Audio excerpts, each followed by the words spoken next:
गर्म रहंदे ने। काफी इन्हां दी वीडियो वायरल भी हुई, यूट्यूब ने फेसबुक ने हटा भी दी, खास तौर पर कोरोना संकट को लैके, क्योंकि दुनिया कोरोना नूं जिन्ना वड्डा संकट मान रही है उन्ना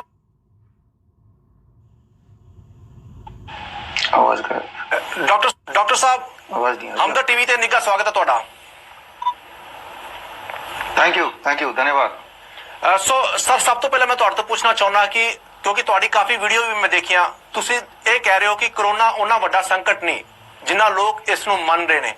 जे इन्ना वड्डा संकट नहीं तो पूरी दुनिया दे विच इन्नियां मौतां किद्दां हो रही हैं, इन्ने लोग कोरोना वायरस तो क्यों पीड़ित हो रहे ने, इस पीछे की वड्डा कारण है? देखिए, अभी जो मीडिया आपको दिखा रही है, लोग मर रहे हैं, लोग पीड़ित हो रहे हैं, एक बात है ये। दूसरा, गवर्नमेंट क्या बता रही है। मैं एक एक देश का उदाहरण लेता हूं। मान लो हम यूएस का उदाहरण लेते हैं, यूएस यूनाइटेड स्टेट, तो सबसे ज्यादा लोग पीड़ित हो रहे हैं, सबसे ज्यादा लोग मर रहे हैं, ऐसा कुछ आपको देखने में आ रहा है जी। लेकिन मैं आपको बोलता हूं कि आप खुद यूएस के वेबसाइट में जाके, सेंटर ऑफ डिजीज कंट्रोल के वेबसाइट में जाके देखिए कि इस साल कितने लोग इन्फ्लुएंजा लाइक इलनेस, ये कोरोना जो है इन्फ्लुएंजा लाइक इलनेस की कैटेगरी में आता है, ILLI, राइट। तो इस साल कितने लोग पीड़ित हुए हैं और कितने लोग मरे हैं। मैं आपको नंबर दे देता हूं। जो पीड़ित हुए हैं वो है 5,25,000 लोग अकॉर्डिंग टू CDC, राइट, और हॉस्पिटल में जो गए हैं। और जो मरने की संख्या है वो रफ फिगर है, वो है करीब 30 लाख से 40,000 के, 30,000 से 40,000 के बीच में, राइट। और अब पिछले साल और उससे पिछले साल और उससे पिछले 5 साल का आप देखिए, आपको पाया जाएगा कि हर साल इन्फ्लुएंजा लाइक से जो मौत होती है इस सीजन में वो लगभग 30,000, 40,000 और 50,000 के बीच में होती है। बोलने का मतलब ये है कि हर साल इतने ही लोग मरते हैं, इतने ही लोग पीड़ित होते हैं, इतने ही लोग हॉस्पिटल में जाते हैं इन्फ्लुएंजा से, यानी कि ये इस तरह के वायरस से। फर्क सिर्फ इतना है कि इस साल जब लोग मर रहे हैं या पीड़ित हो रहे हैं, तब आपको रियल टाइम में खबर बताई जा रही है, सुनाई जा रही है। ये तो है यूएस की बात। अब हम बात करते हैं यूनाइटेड किंगडम की, यूके जी। मैं यूके की बात इसलिए कर रहा हूँ क्योंकि भारत इन दोनों देश को फॉलो करता है, और जो भी ये दोनों देश कर रहे हो भारत उसको चुपचाप आंख बंद करके मान लेता है। चलो, यूके के वेबसाइट में अगर आप जाएंगे तो उसमें ये देखेंगे, मैंने देखा, मैं तो शॉक रह गया, हैरान रह गया। मैं तो ये समझ रहा था कि बहुत ज्यादा लोग मर गए होंगे। उन्होंने बताया कि इस साल पिछले 5 साल के मुकाबले में इस साल ऑन एवरेज कम लोग मरे हैं, कम लोग। उन्होंने सारे आंकड़े दिए हैं, पिछले साल जितने मरे थे उससे पिछले साल जितने मरे थे और उससे पिछले 5 साल में इस साल सबसे मरे हैं इन्फ्लुएंजा लाइक इलनेस से। यह है यूके की बात। अब इटली की बात करते हैं। इटली में इस वक्त हर साल ICU पूरा भर जाता है इस मौसम में। ये जो जनवरी, फरवरी, मार्च है, हर साल की बात कर रहा हूँ, ICU की बात कर रहा हूँ। ICU भर जाता है पहले। और दूसरी बात, आप दर्शक याद रखिए, एक वेबसाइट euromemo.eu, EUROMOMO.EU, ये एक वेबसाइट है जिसमें पिछले 5 साल का यूरोप के हर देश के लोगों की मरने के आंकड़े दिए हुए हैं, पिछले 5 साल का, हर देश के, यूरोप के, राइट। और क्यों मरे, कैसे मरे, वो भी दिया हुआ है। आप खुद जाके देखिए कि इस साल कितने लोग मरे हैं, पिछले साल कितने मरे थे, उससे पिछले साल कितने मरे थे और उससे पिछले साल कितने मरे थे। आप हैरान हो जाएंगे कि ना तो इटली में ज्यादा लोग मरे हैं इस साल, ना तो यूके में, ना तो यूएस में, जितने देशों की बात करते हैं। अब भारत की बात करते हैं।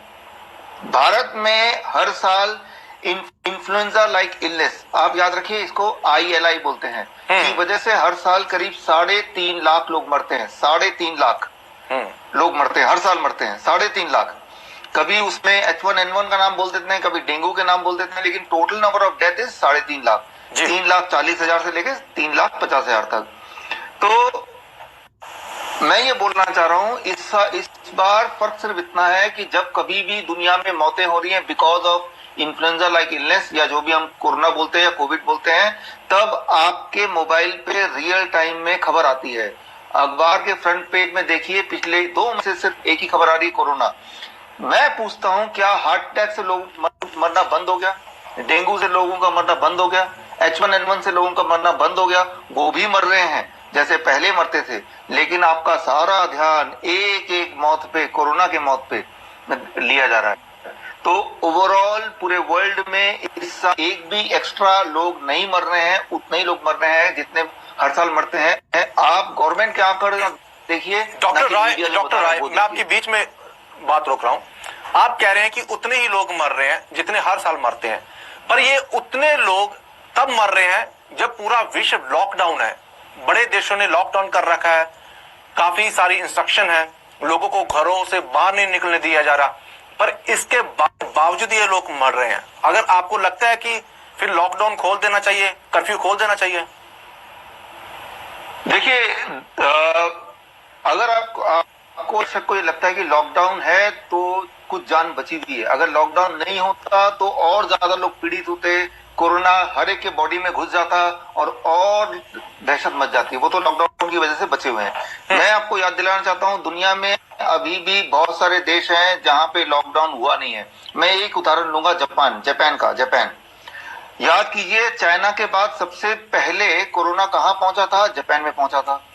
जापान एक ऐसा देश है जहां पे तब से लेके आज तारीख हो गई है, एक भी दिन का लॉकडाउन नहीं हुआ है, सारा कुछ सामान्य चल रहा है। और जापान में तो एक्स्ट्रा लोग नहीं मरे हैं, राइट? तो स्वीडन का उदाहरण लीजिए, वहां लॉकडाउन नहीं है, तो वहां तो बहुत ज्यादा लोग नहीं मरे हैं। तो दुनिया में अभी भी कुछ देश ऐसे हैं जहां पे लॉकडाउन नाम की कोई नामो निशान नहीं, कोई चीज नहीं है, और वहां के डेथ देख लीजिए, और जहां पे इटली या स्पेन उनकी डेथ देख लीजिए, तो आपको समझ आ जाएगी बात। डॉक्टर राय, आप और नो लॉकडाउन, एक दो देशों की उदाहरणें दे रही हैं, लेकिन मैं आपको इतने देशों की उदाहरणें दे सकता हूं। अमेरिका बड़ी कंट्री, इटली, जापान, चीन, फ्रांस, कनाडा, और भारत में इतनी बड़ी जनसंख्या, 1 अरब लगभग 40 करोड़ जनसंख्या है। और भी बहुत सारे देश हैं जिन्होंने लॉकडाउन किया है, कर्फ्यू किया है, और अभी करने जा रहे हैं। लेकिन आप सिर्फ अगर 2 देशों को देख रहे हैं और एक बड़ी गिनती को नहीं देख रहे, तो आपको नहीं लगता कि ये रॉन्ग होगा?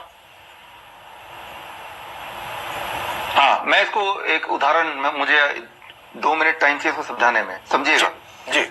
जनवरी में, याद कीजिए, जनवरी 27 से भी पहले, यानी कि 21 तारीख को जारी किया गया था भारत में कि भाई जितने भी एयरपोर्ट है वहां पे थर्मल स्कैनर लगाया जाए। आपको याद होगा, राइट? तो जितने भी लोग आ रहे थे इंटरनेशनली, उन सबका थर्मल चेकिंग हो रहा था, याद आ रहा जी। तो ये सोच के कि अगर कोई कोरोना का पेशेंट होगा तो वो हम एयरपोर्ट में ही रोक लेंगे उसको। एक बात आप याद रखिए, 1 अप्रैल को ब्रिटिश मेडिकल जर्नल में ये खबर आई है कि 80% कोरोना कैरियर मतलब कि कोरोना वायरस बॉडी में है लेकिन आपको पता नहीं है, दैट इज एसिम्प्टोमेटिक, मतलब आप बीमार नहीं पड़े कोरोना की वजह से। तो 80% लोगों के बॉडी में कोरोना वायरस होगा लेकिन उसको बीमार नहीं करेगा। तो ही पहली बात। और जिसको बीमार करेगा उसमें से 50% लोगों का टेम्परेचर नहीं बढ़ेगा, सिर्फ खांसी होगा, वीकनेस आएगी, खांसी होगी, टेम्परेचर नहीं बढ़ेगा। ये कौन से अखबार का न्यूज़? तो कुल मिला के अबाउट 90 या 9 नहीं, ये ब्रिटिश मेडिकल जर्नल 1 अप्रैल, ब्रिटिश मेडिकल जर्नल BMJ। ठीक है जी, राइट। तो मैं ये बोलना चाह रहा हूँ, हाँ, कि 80% लोगों के बॉडी में कोरोना होगा लेकिन उनको पता नहीं होगा, बिकॉज कोरोना की वजह से वो बीमार नहीं पड़ेंगे, 80%। तो इसका मतलब ये कि जनवरी के महीने में जब लॉकडाउन नहीं था, फरवरी के महीने में जब लॉकडाउन नहीं था, मार्च के महीने में जब लॉकडाउन नहीं था, तब भी वो लोग जिनके बॉडी में दे आर जस्ट कैरियर, वो लोगों के बॉडी में कोरोना है, और वो अभी भी होगा, और वो जहां जहां जा रहे होंगे वो कोरोना वहां फैल रहा होगा। अभी भी जब लॉकडाउन है, सब्जी मिल रही है आपको दूध मिल रहा है आपको, जो मान लो मैं कोरोना का मेरे कैरियर हूं, मैं पेशेंट नहीं हूं बट कैरियर हूं, कैरियर मतलब मेरे बॉडी में कोरोना है लेकिन उससे मैं पीड़ित नहीं हुआ। अब मैं जब सब्जी बाजार जाऊंगा सब्जी लेने के लिए, जब मैं सब्जी को छूऊंगा तो जाहिर सी बात है मेरे हाथ का जो कोरोना है मेरे बॉडी से वो सब्जी में जाएगा। अब एक और बंदा आएगा, वो सब्जी लेगा, तो वो अपने घर सब्जी लेके जा रहा है, फल लेके जा रहा है, कोरोना लेके जा ही रहा है। तो लॉकडाउन से क्या फर्क पड़ा है? तो ऑक्सफोर्ड का मॉडल, ऑक्सफोर्ड यूनिवर्सिटी लंदन का, उसका मॉडल ये कहता है कि अभी तक लॉकडाउन के बावजूद भी 50% यूके के लोगों के बॉडी में कोरोना आ चुका होगा, राइट? क्योंकि लॉकडाउन कोरोना को रोक ही नहीं सकती, क्योंकि कोरोना तो 80% लोगों में होता है, उनको पता ही नहीं होता क्योंकि वो बीमार नहीं पड़ते। कोरोना हर एक को बीमार नहीं करती, ओनली 20% लोगों को बीमार करती है। डॉक्टर राय, तो मैं ये बोलना चाह रहा हूँ, डॉक्टर राय, मैं आपकी कोरोना, आप ये कह रहे हैं कि लॉकडाउन से क्या असर पड़ा है कोरोना के कारण, लेकिन अमेरिका ये कह रहा है कि भारत ने जो लॉकडाउन का बिल्कुल सही मौके पर फैसला लिया और कर्फ्यू का क्या फैसला लिया वो सही था। अगर अमेरिका ने ये फैसला लिया होता तो आज उनके 4 लाख से ऊपर मामले पहुंच चुके हैं और इतनी मौतें ज्यादा हो चुकी हैं वहां पर अमेरिका में, वो बच सकते थे। डोनाल्ड ट्रंप ये कह रहे हैं अगर 2 लाख तक मौतें हो जाए उसके बाद कोरोना अमेरिका में खत्म हो जाए तो बहुत बड़ी बात होगी। मतलब एक तरफ आप कह रहे हैं कि लॉकडाउन से कोई फर्क नहीं पड़ रहा, लेकिन दुनिया दूसरी तरफ ये कह रही है कि लॉकडाउन करना पड़ेगा। देखिए इसमें मैं आपको जवाब देता हूं। डोनाल्ड ट्रंप कोई भगवान नहीं है। मैं जो बात कर रहा हूं मैं एविडेंस के साथ, जर्नल के छपे हुए रिसर्च के साथ बात कर रहा हूं। डोनाल्ड ट्रंप जो बात कर रहे हैं वो बस हवा में बात कर रहे हैं, वो कभी रेफरेंस नहीं दे रहे हैं। फॉर एग्जांपल मैं आपको शुरू से लेके चलता हूं उनकी बातों का। उन्होंने एक दिन बोला मलेरिया की दवा ले लो आप कोरोना से बच जाओगे, एक बार उनका उसके बाद भारत के दुकानों से मलेरिया की सारी दवाएं खत्म हो गई। आपको पता होगा कि मलेरिया की दवा लेने से पिछले हफ्ते एक डॉक्टर की मौत हो गई। वो कोरोना के पेशेंट नहीं थे, प्रिवेंटिवली लिया था। और 3 दिन पहले अमेरिकन कार्डियोलॉजी जर्नल में आया कि मलेरिया की दवा से हार्ट अटैक होता है, मलेरिया की दवा से हार्ट अटैक होता है। तो अब हमें ये पता है कि जितने भी लोग कोरोना से मर रहे हैं उसमें से 30% लोगों का मरने का कारण है सडन कार्डियक डेथ। तो आप रिलेट कर लीजिए कि ट्रंप ने बोला मलेरिया की दवा ले लो, उसका कोई एविडेंस है, कोई सबूत है? सबूत नहीं है, बस बोल दिया। उसके बाद भारत के सारे लोगों ने पूरा दुकानें कर दी और दवाई खाने लगे। अब जब मौत हो रही है तो बोल रहे हैं कि ये कोरोना से मर गए, जबकि असली वजह उनके वो हार्ट अटैक से मर रहे हैं, कार्डियक अरेस्ट से मर रहे हैं। और क्योंकि मलेरिया की दवा अरेस्ट करती है, ये प्रूवन फैक्ट है, राइट। ये और साइंटिफिक जर्नल में पिछले 40 साल से ऑलरेडी है, आज की बात नहीं है, 40 साल से है। तो ट्रंप ने जो बोला उसका कोई एविडेंस ना तो किसी ने मांगा ना उन्होंने दिया, लेकिन मैं तो आंकड़ों के साथ, एविडेंस के साथ, जर्नल के रिसर्च के साथ ही आपको बोल रहा हूँ। ये हुई पहली बात। दूसरी बात, आपने फिर अभी बोला कि अमेरिका में इतने मौतें हो गई, जबकि आप अमेरिका के खुद के वेबसाइट में जाके तो देखिए, CDC centre for disease control जो अमेरिका की वेबसाइट है, उनमें तो जाके देखिए मौतें ज्यादा हुई तो कितनी मौतें हुई। अब हर साल मैंने आपको बताया कि 20,000 से 50,000 लोग, 30,000 से 50,000 लोग मरते ही हैं इस सीजन में इन्फ्लुएंजा लाइक इलनेस से। इस साल भी आंकड़े इनके बीच में ही है। हर साल 5 लाख से 8 लाख लोग हॉस्पिटलाइज होते ही हैं वो सर। और इस साल भी 5,25,000 हॉस्पिटलाइजेशन है टोटल, राइट। तो वहां के गवर्नमेंट के साइट के आंकड़े को आप मानेंगे या डोनाल्ड ट्रंप अपने मुंह से जो बोल रहे हैं उसको मानेंगे? तो गवर्नमेंट के आंकड़े कुछ और बोल रहे हैं, डोनाल्ड ट्रंप का मुंह कुछ और बोल रहा है। आप किस बात को मानना चाहते हैं, ये आप देखिए, बताइए। एक छोटी सी उदाहरण, अगर हम डोनाल्ड ट्रंप पे ना जाएं, अगर पंजाब में रहें, जो नवा शहर है पंजाब का, उसमें जो पटलावा गांव है, वहां पर एक जो NRI थे बलदेव सिंह, उनकी मौत हुई। उनके परिवार के 20 से ज्यादा लोग कोरोना के पॉजिटिव पाए गए हैं। उनके जो सर्कल में लोग आए थे वो भी कोरोना से पॉजिटिव पाए गए हैं। जितनी तेजी से कोरोना इफेक्ट डाल रहा है, एक परिवार के इतने लोग अगर पॉजिटिव आते हैं, तो आपको नहीं लगता है कि कोरोना एक वाकई ही बहुत बड़ा संकट है? क्योंकि एक शख्स से हजारों लाखों लोगों को कोरोना हो रहा है। देखिए इसका जवाब, पहली बात मैं आपसे पूछना चाहूंगा, आपको कैसे पता चलता है या किसी को भी कैसे पता चलता है कि इसके बॉडी में कोरोना वायरस है? सिर्फ एक ही तरीका है टेस्ट करके, उस टेस्ट का नाम है RT-PCR test, reverse transcription polymerase chain reaction test, जिससे पता चलता है कि हमारे बॉडी में कोरोना वायरस है कि नहीं। मैं आपको बता दूं, आप पंजाब की बात कर रहे हैं, पंजाब में जहां पे टेस्ट हो रहा है उस टेस्ट लैब में जाइए, उनको बोलिए आपका टेस्ट का जो किट है उसका एक मैन्युअल होगा, इसे कहते हैं मैन्युफैक्चरर मैन्युअल। उस मैन्युअल का पहला लाइन पढ़िए, वहां साफ साफ लिखा है regulatory status, this test is for research purpose and not for the diagnostic procedure. मैं आपको बता दूं, ये जो टेस्ट है, ये टेस्ट में फॉल्स पॉजिटिव आने के जो चांसेस हैं वो 1% से 80% तक है। 1% से 80%, यानी कि अगर 10 लोग हैं जिनमें एक को भी कोरोना नहीं है, तब भी वो गलती से फॉल्स पॉजिटिव बोलते हैं, इसे गलती से 8 लोगों को बता देगा कि ये फॉल्स पॉजिटिव है।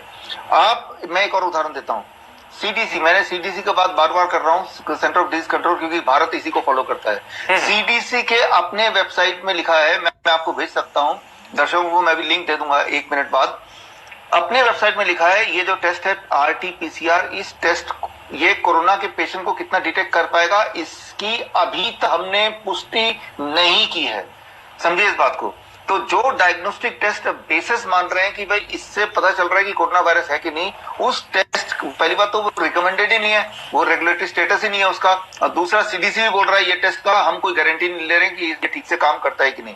अब एक आखिरी बात बताता हूं, इस टेस्ट के जो आविष्कारक है कैरी मुलस नाम है, आप थोड़ा इंटरनेट में सर्च कीजिए, नोबेल प्राइज मिला था, उन्होंने खुद बोला था कि ये टेस्ट किसी पेशेंट के अंदर कोई वायरस है कि नहीं वो डिटेक्ट करने के लिए बना ही नहीं है। राइट, सो ये सिर्फ रिसर्च पर्पस के लिए बना है, किसी पेशेंट के लिए नहीं बना है, उसमें एरर आ जाएगा।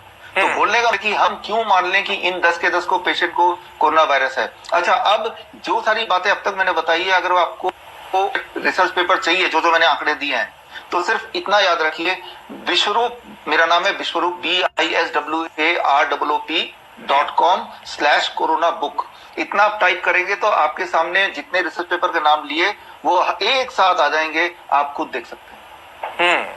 सो डॉक्टर विश्वरूप, जैसे आपकी रिसर्च है, पता लग रहा है कि आपने बहुत रिसर्च की है इस पर, इसमें एक खबर अमेरिका से बड़ी ये आ रही है कि अमेरिका ने एक ऐसे शख्स को गिरफ्तार किया है जो बोस्टन यूनिवर्सिटी के प्रोफेसर हैं, चीन की जो वुहान रिसर्च लैब है, सरकारी लैब, उसके संपर्क में भी तो माना यह जा रहा है कि ये एक बायो अटैक हो सकता है कि ये वायरस तैयार किया गया हो, आगे चीन को बेचा गया हो, जिसके लिए उसने उसको बड़ी इनकम दी, पैसा दिया।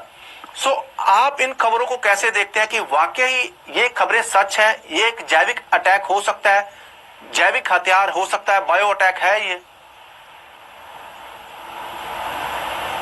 नहीं, ये जरूर है कि वो अरेस्ट हुआ है, ये जरूर है कि वो वुहान से कनेक्टेड था और कोई आपस में कोई मतभेद होगा या कोई सामान उनके लिए चुराया होगा या कोई बायो अटैक की तैयारी भी होगी, ये सब हो सकता है। लेकिन जो कोरोना वायरस का जो है ये कोई बायो अटैक नहीं है, क्योंकि कोरोना वायरस अपने आप में एक वायरस है जो आज से 50 मिलियन ईयर पहले से था, और जब बचपन से हम जब से पैदा हुए हैं तब से भी वो था, और हमें कई बार जुकाम हुआ है, बुखार हुआ, उनमें से कभी न कभी कोरोना वायरस की वजह से भी हुआ हो सकता है।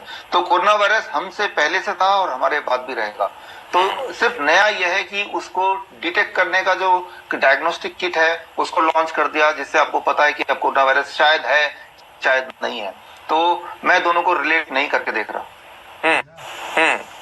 मतलब आपका ये कहना है कि जो ये टेस्ट किट है इस पे भरोसा नहीं किया जा सकता, क्योंकि आप 1% से 80% तक बता रहे हैं कि केस झूठे भी हो सकते हैं, सच भी हो सकते हैं। अगर 10 की रिपोर्ट पॉजिटिव आती है तो उनमें से हो सकता है कि सिर्फ एक पॉजिटिव हो, बाकी सभी झूठिया रिपोर्ट हो।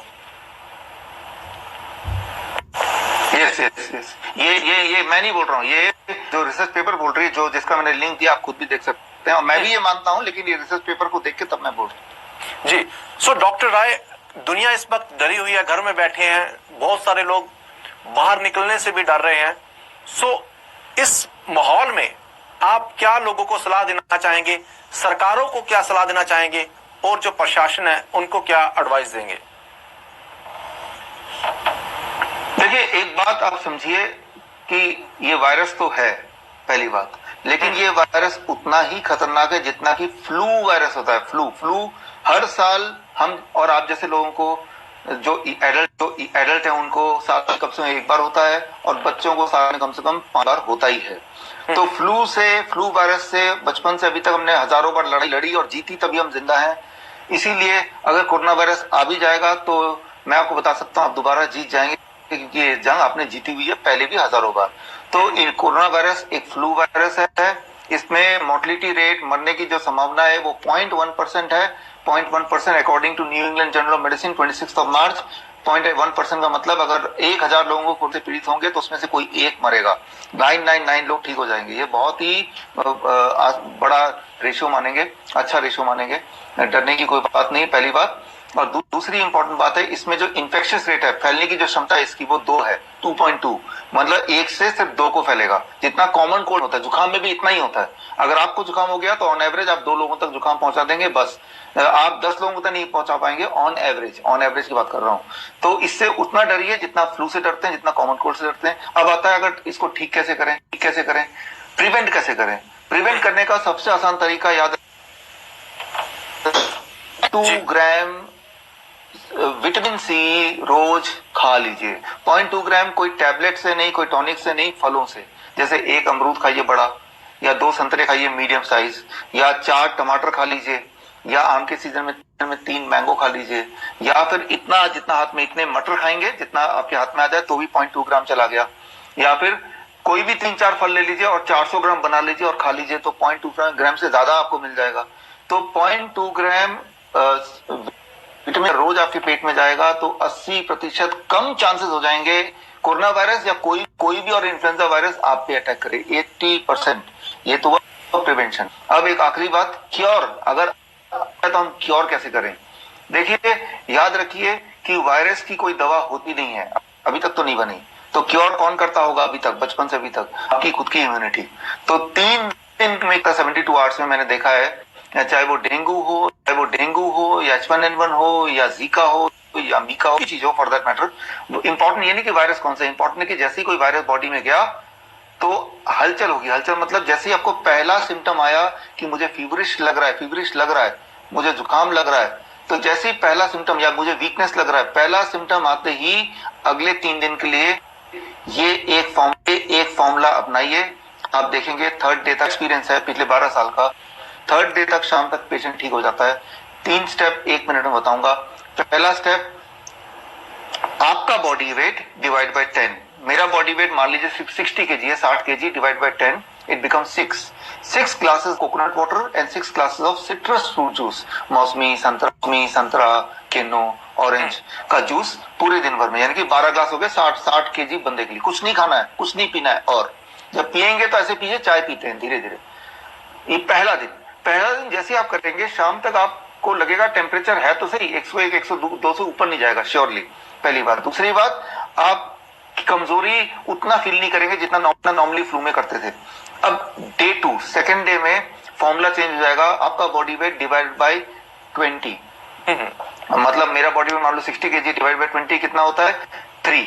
3 ग्लास कोकोनट वाटर और 3 ग्लास सिट्रस फ्रूट जूस पूरे दिन भर में, प्लस आपका बॉडी वेट इंटू 5। मेरा बॉडी वेट मान लो 60 kg इंटू 5, दैट बिकम 300। अब ग्राम लगा दीजिए, 300 ग्राम टमाटर और खीरा इतना खा लेंगे।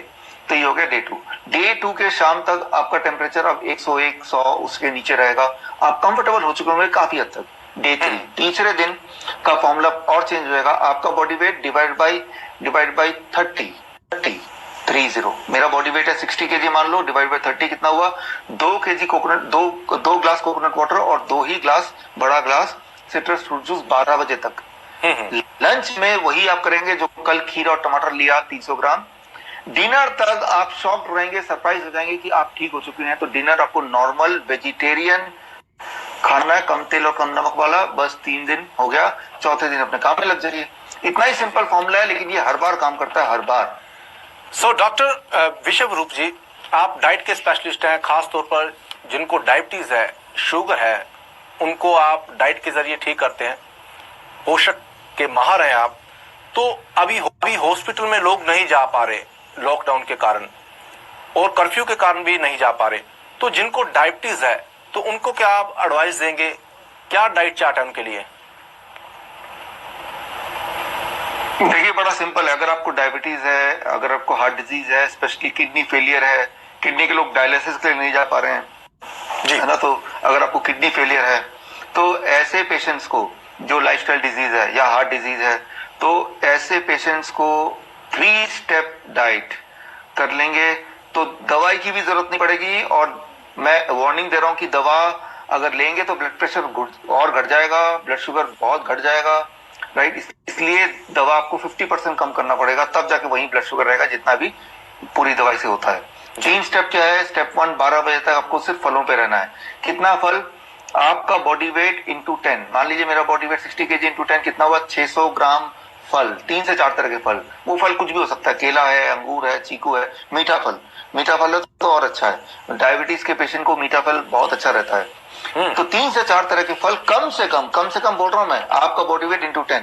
इतना मिनिमम, ज्यादा लेंगे तो और अच्छा, डबल लेंगे तो और अच्छा। 12 बजे तक कुछ और नहीं लेना है, ना रोटी ना पराठे ना चाय ना बिस्किट, कुछ नहीं, सिर्फ और सिर्फ फल फल फल 12 बजे तक। अब लंच आ गया, लंच में कच्ची सब्जी लेना है, टमाटर खीरा मूली गाजर ककड़ी एक्सेट्रा मटर। कितना लेना है? आपका बॉडी वेट इंटू 5। जैसे मान लो मेरा बॉडी वेट 60 kg इंटू 5 कितना होता है? 300 ग्राम। इतना आपने सलाद ले लिया।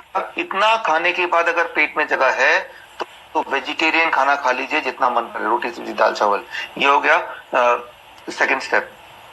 और जो डिनर है, डिनर का नियम भी सेम है कि आपको पहले 300 ग्राम आपके बॉडी वेट के हिसाब से, बॉडी वेट इंटू 5 उतना सलाद खाना है, फिर वेज खाना खाना है, रोटी सब्जी दाल चावल। 7 बजे के अंदर डिनर खत्म करना है, 7 बजे के अंदर। याद रखिए, जो चीज आप 7 बजे के अंदर खा रहे हैं वही खाना अगर 10 बजे खाएंगे तो बॉडी अलग तरह से काम करेगी। 7 बजे से पहले खाएंगे तो ब्लड शुगर ब्लड प्रेशर गिराएगी, और अगर 10 बजे के बाद सेम खाना खाएंगे तो ब्लड प्रेशर ब्लड शुगर बढ़ाएगी। तो क्या खाते हैं वो इंपॉर्टेंट है, कितना खाते हैं वो इंपॉर्टेंट है, और कब खाते हैं ये और इंपॉर्टेंट है। ट्राई टू अंडरस्टैंड दैट, किस ऑर्डर में खाते हैं। मैं ये नहीं बोल रहा हूँ कि 300 ग्राम या 400 ग्राम सलाद खाने के साथ खाना खाना है, पहले ही सलाद खा लेना है अब खाना खाना है, ये दोनों में फर्क है, समझिए इसको। तो ये 3 स्टेप डाइट है। 2 चीज छोड़ने बोलता हूँ, ये मेरा 3rd स्टेप है। 2 चीज छोड़िए, एक तो एनिमल फूड, ऐसी चीज जो जानवरों से निकलती हो, अंडा है, मीट है, मछली है, दूध है, छोड़ दीजिए, डेयरी प्रोडक्ट है छोड़िए। ऐसी चीज जो फैक्ट्री से निकलती हो, जैसे बिस्किट है, ब्रेड है, नमकीन है, पैक जूसेस है, छोड़ दीजिए। अगर आपने ये कल किया तो आपको ब्लड शुगर और ब्लड प्रेशर की दवाइयां कम से कम आधी करनी पड़ेगी, इंसुलिन कम से कम आधा करना पड़ेगा, और अगर आपने आधा नहीं किया तो ब्लड शुगर ब्लड प्रेशर एक करेगा, नीचे जाएगा, तो मजबूरी में करना पड़ेगा, राइट। सिमिलरली अगर आप वो है जो डायलिसिस पे जाते हैं हफ्ते में एक बार, तो अब आप देखेंगे कि हफ्ते में एक बार जाने की जरूरत नहीं, 15-20 दिन में जाने की जरूरत पड़ रही है। तो अगर आप किडनी पेशेंट हैं या हार्ट पेशेंट हैं या डायबिटीज के पेशेंट हैं, ये डाइट आप अपना लीजिए। और अच्छा ही है कि हॉस्पिटल जा नहीं पा रहे हैं, और आगे चल के कुछ दिन तक अपनाएंगे तो 3 महीना, ज्यादा से ज्यादा बता रहा हूं, आप देखेंगे कि दवाई सारे छोड़ के बैठ गए, आपका वेट भी घट गया कम से कम 10%। अगर आप मोटे हैं तो 10% कम से कम बोल रहा हूं मैं, राइट। और आप पहले से बेटर फील करेंगे। तो ये जो लॉकडाउन है इसका फायदा उठाइए, आप इस डाइट को अपनाइए। सो डॉक्टर साहब, जाते जाते आप ये भी बता दीजिए कि कोरोना संकट कब जाएगा, क्योंकि पूरी दुनिया से आवाजें आ रही हैं, गो कोरोना गो, ये कब जाएगा, कब लोगों से खौफ हटेगा? देखिए, कोरोना का तो डर है ही नहीं, लेकिन कोरोना के पीछे की जो एक षड्यंत्र है वो कब जाएगा, वो एक सोचने वाली बात है। वो डिपेंड करता है जनता कितनी जागरूक होती है। जब जितना जनता डरेगी उतना ये जो है कोरोना का वर्ल्ड वाइड पॉलिटिक्स है। क्या षड्यंत्र लग रहा है आपको? क्या साजिश? तो कोरोना से हमें कोई डर नहीं, ये साजिश देखिए, चाइना है, यूएस है और WHO है। WHO एक ऐसा ऑर्गेनाइजेशन है जिसको साल पहले ऑलरेडी लुटेरा घोषित किया था। H1N1 आपको याद होगा, वो भी एक स्कैम था, बाद में वो पर्दाफाश हो गया। तो मुझे पता है कोरोना का पर्दाफाश आज नहीं तो कल हो ही जाएगा, राइट। तो ये एक स्कैम है, और ऐसा नहीं कि कोरोना वायरस नहीं, वायरस तो है, बीमार भी कर सकता है, लेकिन फ्लू वायरस है, फ्लू वायरस तो बीमार करता ही है, कोई नई बात तो है नहीं। मैं एक ही बात बोलता हूँ कि जैसे ही कोई पेशेंट रहता है कोरोना का, उसको घेर लेते हैं, किसी से मिलने नहीं देते हैं। मेरा आपसे सवाल है, जनता से सवाल है, अथॉरिटी सवाल है, एक सवाल मेरा भी लीजिए कि कोरोना के पेशेंट को एक आयुर्वेदाचार को हाथ क्यों नहीं लगाने दिया जाता है? मान लो मैं कोरोना का पेशेंट हूँ, मैं चाहता हूँ कि मैं आयुर्वेदिक तरीके से ठीक होना चाहता हूँ, मैं होम्योपैथिक तरीके से ठीक होना चाहता हूँ, तो कोरोना के पेशेंट को आजादी क्यों नहीं है? क्या वो गिनी पिग है?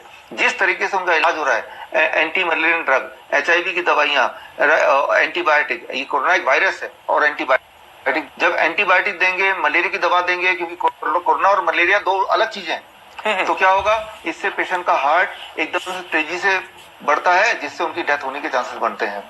तो मैं ये बोल रहा हूँ, ये एक फ्रॉड है, एक षड्यंत्र है, ये खत्म होना जरूरी है, बट रियल कॉज नहीं है कोई डरने की। जी। सो शुक्रिया डॉक्टर रॉय, आपका बहुत बहुत धन्यवाद। आपने बहुत कीमती जो जानकारी हमारे दर्शकों तक पहुंचाई, बहुत शुक्रिया आपका। धन्यवाद, थैंक यू। बिल्कुल ऐसा डॉक्टर विश्वरूप रॉय चौधरी जी, न्यूट्रिशनिस्ट ने काफी मरीजां ਨੂੰ ठीक कर चुके ने, खास तौर ते डायबिटीज ਦੇ पेशेंट ने खुराक जरिए उन्होंने ठीक कर चुके ने। उन्हों ਦਾ ਜਿਹੜਾ ਮੰਨਣਾ है कि कोरोना ओना ਵੱਡਾ संकट नहीं जिन्ना ਮੰਨਿਆ ਜਾ ਰਿਹਾ ਹੈ। ਇੱਕ ਆਮ ਵਾਇਰਲ ਹੈ, ਵਾਇਰਸ ਹੈ, ਇਹ ਠੀਕ ਹੋ ਜਾਏਗਾ, ਆਮ ਦਵਾਈ ਨਾਲ ਵੀ ਠੀਕ ਹੋ ਜਾਏਗਾ। ਪਰ ਜਿਸ ਹਿਸਾਬ ਨਾਲ ਮਲੇਰੀਆ ਦੀ ਦਵਾਈ ਦਿੱਤੀ ਜਾ ਰਹੀ ਹੈ, HIV ਦਵਾਈ ਦਿੱਤੀ ਜਾ ਰਹੀ ਹੈ, ਸੋ ਇਹ ਨੁਕਸਾਨ ਪਹੁੰਚਾ ਸਕਦਾ ਹੈ ਮਰੀਜ਼ਾਂ ਨੂੰ। ਹੋ ਸਕਦਾ ਹੈ ਕਿ ਉਹਨਾਂ ਦਾ ਹਾਰਟ ਅਟੈਕ ਨਾਲ ਮੌਤਾਂ ਹੋ ਜਾਏ। ਸੋ ਜਿੰਨੀ ਦੇਰ ਤੱਕ ਉਹਨਾਂ ਨੇ ਇੱਕ ਅਹਿਮ ਗੱਲ ਇਹ ਕਹੀ ਹੈ ਕਿ ਜਿੰਨੀ ਦੇਰ ਤੱਕ ਸਬੂਤ ਹੀ ਨਹੀਂ ਕਿਸੇ ਚੀਜ਼ ਦੇ ਤੇ ਅਸੀਂ ਕਿੱਦਾਂ ਮਲੇਰੀਆ ਦੀ ਜਾਂ ਹੋਰ ਦਵਾਈਆਂ ਉਹਨਾਂ ਨੂੰ ਦੇ ਸਕਦੇ ਹਾਂ, ਕਿਉਂਕਿ ਇਹ ਟੋਟਲੀ ਅਲੱਗ ਦਵਾਈਆਂ ਨੇ, ਐਂਟੀਬਾਇਓਟਿਕ ਨੇ, ਜਦ ਕਿ ਇੱਕ ਫਲੂ ਹੈ ਜੋ ਵਾਇਰਲ ਹੈ, ਇਸ ਦੀ ਕੋਈ ਦਵਾਈ ਨਹੀਂ ਹੁੰਦੀ, ਇਹ ਥੋੜੇ ਦਿਨ ਰਹਿੰਦਾ, ਥੋੜੇ ਦਿਨਾਂ ਬਾਅਦ ਚਲਾ ਜਾਂਦਾ ਹੈ। ਪਰ ਪੂਰੀ ਦੁਨੀਆ ਦੇ ਵਿੱਚ ਇਸ ਵੇਲੇ ਕਰੋਨਾ ਸੰਕਟ ਕਾਰਨ ਖੌਫ ਹੈ, ਲੋਕ ਡਰੇ ਵੀ ਹੋਏ ਨੇ। ਪਰ ਇਸ ਵਿਚਾਲੇ ਡਾਕਟਰ ਬਿਸ਼ਪ ਰੂਪ ਰॉय ਚੌਧਰੀ ਜੀ ਦੀ ਗੱਲਾਂ ਸੁਣ ਕੇ ਕਾਫੀ ਰਿਲੈਕਸ ਫੀਲ ਮੈਂ ਖੁਦ ਕਰ ਰਿਹਾ ਕਿ ਇੰਨਾ ਸੰਕਟ ਵੱਡਾ ਨਹੀਂ ਹੈਗਾ। ਪਰ ਜਿਸ ਹਿਸਾਬ ਨਾਲ ਅਸੀਂ ਲਾਈਟਲੀ ਨਹੀਂ ਲੈ ਸਕਦੇ ਹਾਲੇ, ਕਿਉਂਕਿ ਇਸ ਉੱਤੇ ਖੁਦ ਸਾਜ਼ਿਸ਼ ਦਾ ਸ਼ੱਕ ਹੈਗਾ ਡਾਕਟਰ ਰॉय ਨੂੰ, ਤੇ ਇਹ ਵੀ ਨਹੀਂ ਮੰਨਿਆ ਜਾ ਸਕਦਾ ਕਿ ਇਹ ਵਾਕਿਆ ਇੰਨਾ ਵੱਡਾ ਖਤਰਾ ਨਹੀਂ ਹੈਗਾ, ਕਿਉਂਕਿ ਹਾਲੇ ਤੱਕ ਸਬੂਤ ਹੀ ਨਹੀਂ ਹੈਗੇ ਸਾਡੇ ਕੋਲ। ਜਦ ਤੱਕ ਨਹੀਂ ਸਬੂਤ ਤਾਂ ਸਾਨੂੰ ਘਰਾਂ ਦੇ ਵਿੱਚ ਕੈਦ ਰਹਿਣਾ ਪਏਗਾ। ਤੇ ਜੇ ਕੱਲ ਨੂੰ ਵੱਡੀ ਕੋਈ ਸਾਜ਼ਿਸ਼ ਨਿਕਲਦੀ ਹੈ ਤਾਂ ਇਹ ਵੀ ਹੈਰਾਨੀਜਨਕ ਹੋਏਗੀ। ਪਰ ਵਿਚਾਰਾਂ ਹੋਣੀਆਂ ਜ਼ਰੂਰੀ ਨੇ। ਅੱਜ ਅਸੀਂ ਵਿਚਾਰਾਂ ਕੀਤੀਆਂ, ਇਸ ਵਿੱਚ ਬਹੁਤ ਕੁਝ ਨਵਾਂ ਨਿਕਲ ਕੇ ਆਊਗਾ। ਸਰਕਾਰਾਂ ਨੂੰ ਵੀ ਸੋਚਣਾ ਚਾਹੀਦਾ ਹੈਗਾ ਕਿ ਜਿਸ ਹਿਸਾਬ ਨਾਲ ਉਹਨਾਂ ਨੇ ਕਿਹਾ ਕਿ ਮੌਤਾਂ ਤਾਂ ਓਨੀਆਂ ਹੀ ਹੋ ਰਹੀਆਂ ਨੇ, ਪਹਿਲਾਂ ਵੀ ਪੂਰੀ ਦੁਨੀਆ 'ਚ ਇੰਨੀਆਂ ਮੌਤਾਂ ਹੁੰਦੀਆਂ ਆਈਆਂ, ਹੁਣ ਵੀ ਓਨੀਆਂ ਹੋ ਰਹੀਆਂ ਨੇ, ਇੱਕ ਖੌਫ ਪੈਦਾ ਕੀਤਾ ਜਾ ਰਿਹਾ ਹੈ। ਸੋਚਣ ਵਿਚਾਰ ਕਰਨ ਵਾਲੀ ਗੱਲ ਹੈਗੀ ਹੈ। ਇੱਕ ਵੱਡੀ ਗੱਲ ਇਹ ਹੈ ਕਿ ਕਰੋਨਾ ਦੇ ਪੇਸ਼ੈਂਟ ਨੂੰ ਵੈਦਾਂ ਨੂੰ ਹੱਥ ਕਿਉਂ ਨਹੀਂ ਲਾਉਣ ਦਿੱਤਾ ਜਾ ਰਿਹਾ, ਕਿਉਂਕਿ ਆਯੁਰਵੈਦ ਦੇ ਜਿਹੜੇ ਵੈਦ ਨੇ ਉਹ ਹਮੇਸ਼ਾ ਹੀ ਇਹ ਗੱਲ ਤੇ ਜ਼ੋਰ ਦਿੰਦੇ ਨੇ ਕਿ ਇਨਸਾਨ ਦਾ ਇਮਿਊਨ ਸਿਸਟਮ ਸਟਰੋਂਗ ਕਰ ਦਿੱਤਾ ਜਾਵੇ ਤਾਂ ਪੇਸ਼ੈਂਟ ਆਪਣੇ ਆਪ ਹੀ ਠੀਕ ਹੋ ਜਾਂਦਾ ਹੈ। ਸੋ